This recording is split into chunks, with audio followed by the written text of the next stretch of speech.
Hello dear student, Udaipur classes के YouTube channel में आपका स्वागत है। आज हम पढ़ने वाले हैं आपका बीएससी फर्स्ट सेमेस्टर केमिस्ट्री का फर्स्ट चैप्टर, आपका परमाणु संरचना के कुछ इंपॉर्टेंट क्वेश्चन पढ़ने वाले हैं। ठीक है, तो आपका फर्स्ट चैप्टर है केमिस्ट्री में परमाणु संरचना। ठीक है, एटॉमिक स्ट्रक्चर आपका फर्स्ट चैप्टर है, उसके कुछ महत्वपूर्ण 21 क्वेश्चन इंपॉर्टेंट क्वेश्चन पढ़ने वाले हैं।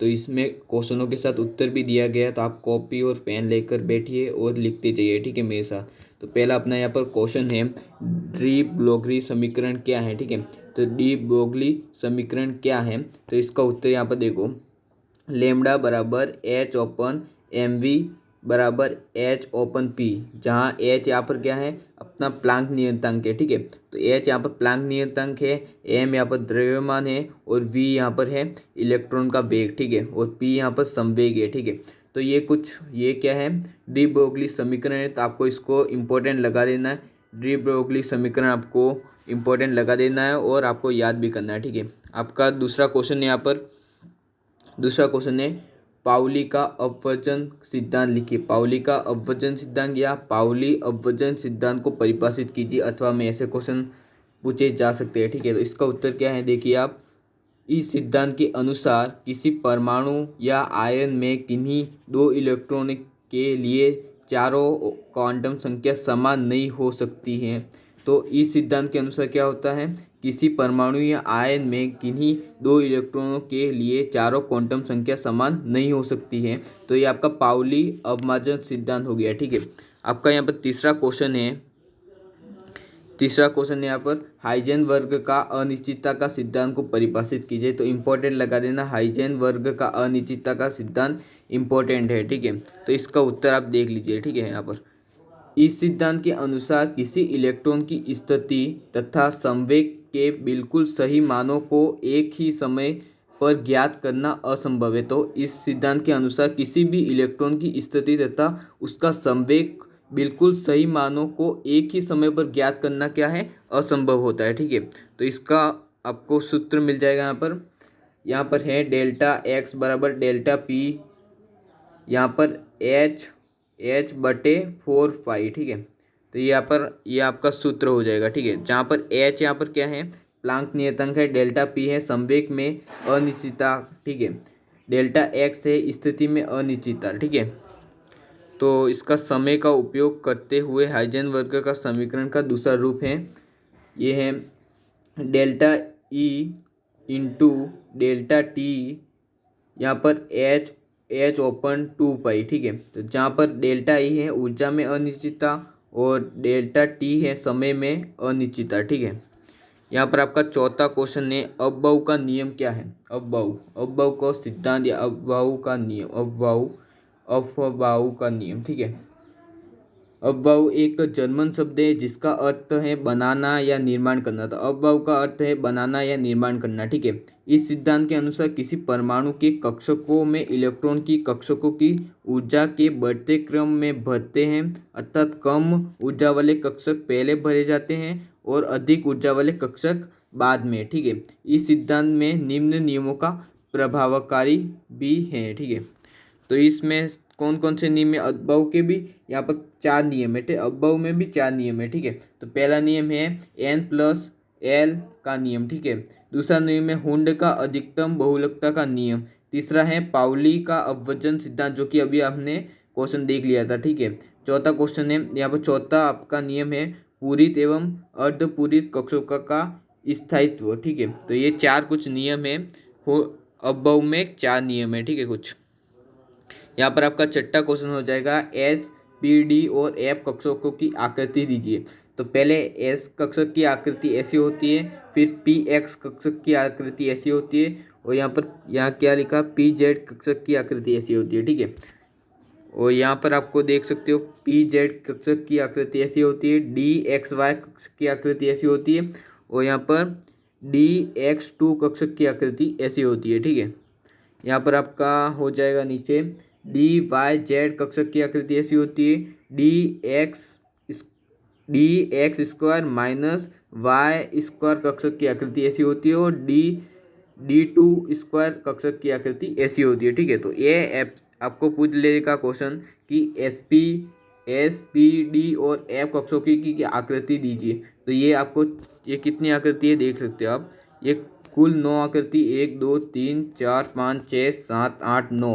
तो ये 9 आकृति आपको बनानी है। ठीक है, यहाँ पर आपका क्वेश्चन है 7वां, क्वांटम संख्या को परिभाषित कीजिए। तो क्वांटम संख्या किसे कहते हैं? ऊर्जा के क्वांटीकृत मानों को क्वांटम संख्या कहा जाता है, जो कि संख्याओं का समुच्चय होता है। ठीक है, तो ऊर्जा के क्वांटीकृत मानों को क्वांटम संख्या कहा जाता है, जिसमें जो कि संख्याओं का समुच्चय होता है। ठीक है, तो यहाँ पर क्या है परिभाषा? ऊर्जा के क्वांटीकृत मानों को क्वांटम संख्या कहा जाता है, जो कि ऊर्जा संख्याओं का समुच्चय होता है। ठीक है, जिसका उपयोग इलेक्ट्रॉन की स्थिति एवं ऊर्जा के बारे में बताता है। तो इसका उपयोग किसके बारे में किया जाता है? ऊर्जा एवं स्थिति, मतलब इलेक्ट्रॉन की स्थिति एवं ऊर्जा के बारे में जानने के लिए क्वांटम संख्या का उपयोग किया जाता है। ठीक है, 8वां क्वेश्चन है यहाँ पर, प्रकाश की दृढ़ पद्धति को क्या तात्पर्य? ठीक है, प्रकाश की दृढ़ प्रकृति से क्या तात्पर्य है? ठीक है, तो धातु द्वारा प्रकाश विद्युत प्रभाव का प्रदर्शन यह दर्शाता है कि प्रकाश की प्रकृति कणीय है। तो प्रकाश की प्रकृति कैसी होती है? कणीय होती है। इसके विपरीत प्रकाश के कुछ अन्य गुण जैसे ध्रुवण, विवर्तन आदि दर्शाते हैं। किसी प्रकार की प्रकृति तरंगीय है। इन दोनों तत्वों की निष्कर्ष निकालकर आइंस्टाइन ने कहा कि प्रकाश की प्रकृति दृढ़ होती है कि वह तरंग की तरह किसी, यहाँ पर क्या लिखा है कि कभी वह तरंग की तरह तो कभी कण की तरह व्यवहार करता है। ठीक है, तो यहाँ पर आपका 9वां क्वेश्चन है, आइगेन मान क्या है? आइगेन मान क्या है? ठीक है, तो उत्तर इसका क्या होगा? श्रोडिंगर की तरंग समीकरण द्वितीय कोटि की अवकलित समीकरणें हैं, जिनके कई हल संभव हैं, लेकिन महत्व वाले हल केवल कुछ सीमित ऊर्जाओं के लिए ही होते हैं। ऊर्जा के इन मानों को क्या कहते हैं? आइगेन मान कहते हैं। ठीक है, आपका यहाँ पर 10वां क्वेश्चन हो जाएगा। यहाँ पर पूर्व भरे व अर्ध भरे उपकोषों में अतिरिक्त स्थायित्व क्यों दर्शाते हैं? तो पूर्व भरे व अर्ध भरे उपकोष होते हैं, उसमें अतिरिक्त स्थायित्व इसलिए दर्शाते हैं क्योंकि क्या होता है, इस अवस्था में संग्रह होने वाले इलेक्ट्रॉन की संख्या अधिकतम होती है और जिसके तंत्र की विशिष्ट ऊर्जा की अधिकतम होती है। ठीक है, फल तंत्र में अतिरिक्त स्थायित्व का दर्शाया जाता है। तो ये क्वेश्चन थोड़ा मिस्टेक है, तो इसको मैं बाद में आपको दूसरी वीडियो में बता दूंगा। ठीक है, तो ये क्वेश्चन थोड़ा मिस्टेक है। ठीक है, 11वां क्वेश्चन है यहाँ पर, N+L का नियम, जो कि आपका अबव का नियम है, फर्स्ट नियम है अबव का, उदाहरण सही समझाइए। ठीक है, तो N+L का नियम के अनुसार जिस कक्षक के लिए N+L का मान कम हो वही कक्षक पहले भरा जाता है। यदि दो कक्षकों के लिए N+L का मान बराबर हो तो कक्षक पहले भरा जाएगा जिसके लिए N का मान कम हो। उदाहरण है 4s व 3d कक्षकों के लिए। ठीक है, तो N+L का मान क्रमशः 4 + 0 होता है बराबर 4 होता है। ठीक है, एवं 3 + 5 बराबर 5 होता है। ठीक है,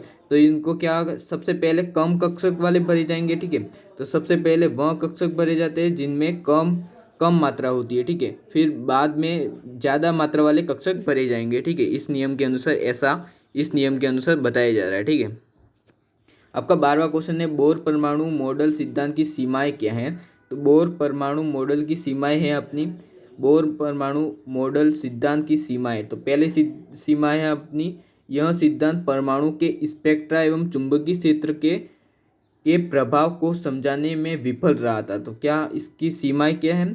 यह सिद्धांत परमाणु के स्पेक्ट्रम व चुंबकीय क्षेत्र के प्रभाव को समझाने में विफल रहा था। ठीक है, दूसरा है सीमाएं, यह सिद्धांत स्टार्क प्रभाव और हाइजेनबर्ग के अनिश्चितता सिद्धांत की व्याख्या करने में विफल रहा था। तो ये दो इसकी सीमाएं होगी। ठीक है, यहाँ पर 13वां क्वेश्चन है आपका, बोर परमाणु मॉडल सिद्धांत क्या है, इसका महत्व दीजिए। ठीक है, तो बोर यह पता लगाने में अग्रणी थे कि इलेक्ट्रॉन विभिन्न कक्षाओं में नाभिक के चारों ओर घूमते। ठीक है, इलेक्ट्रॉन नाभिक के चारों ओर घूमते हैं और यह सहयोगी कोश में इलेक्ट्रॉनों की संख्या से किसी तत्व के गुणों को निर्धारित कर सकते हैं।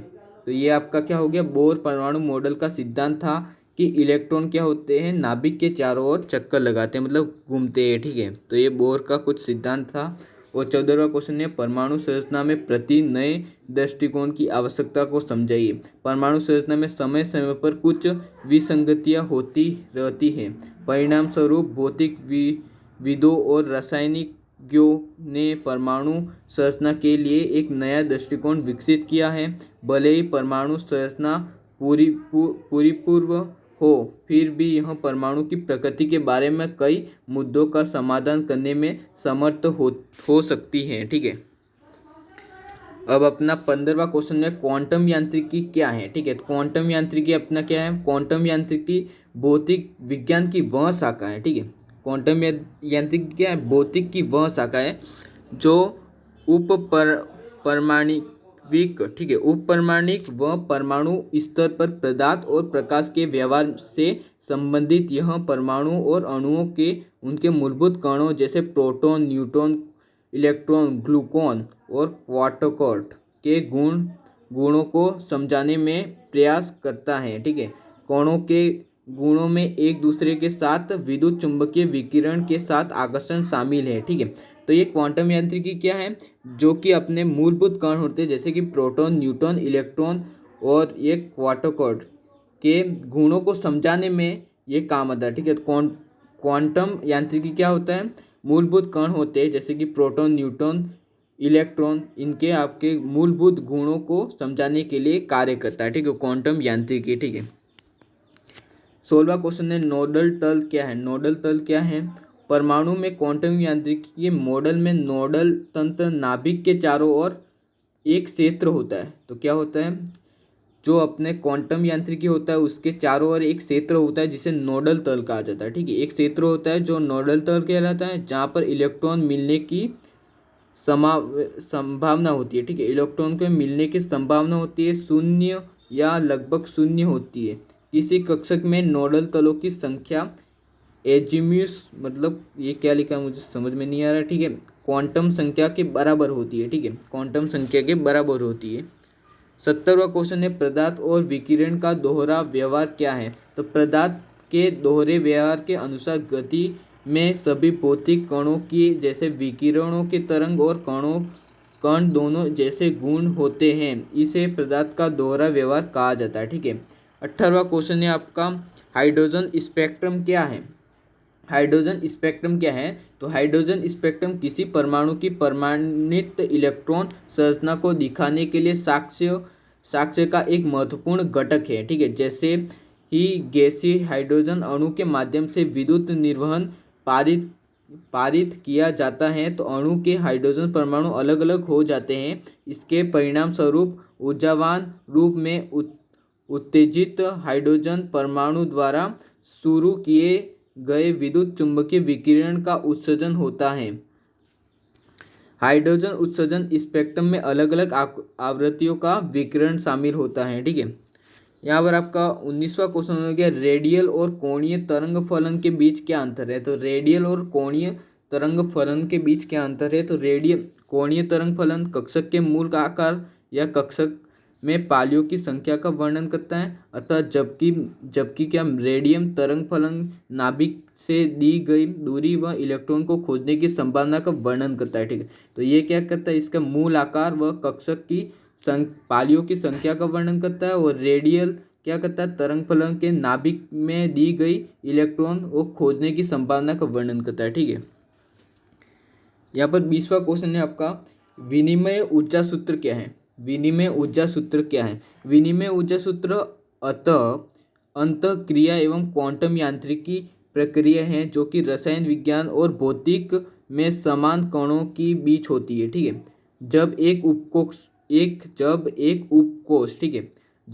उपकोष की विकृत कक्षाओं में समान चक्रण स्थानों वाले दो या दो से अधिक इलेक्ट्रॉन की अदला बदली होती है तो उत्पन्न ऊर्जा को विनिमय ऊर्जा के रूप में जाना जाता है। ठीक है, आपका यहाँ पर लास्ट क्वेश्चन है 21वां। ठीक है, तो परमाणु कक्षकों की ऊर्जा का क्रम क्या है। तो परमाणु कक्षकों की ऊर्जा का क्रम क्या है, इंपॉर्टेंट लगा देना। ठीक है, परमाणु कक्षकों की ऊर्जा का क्रम क्या है।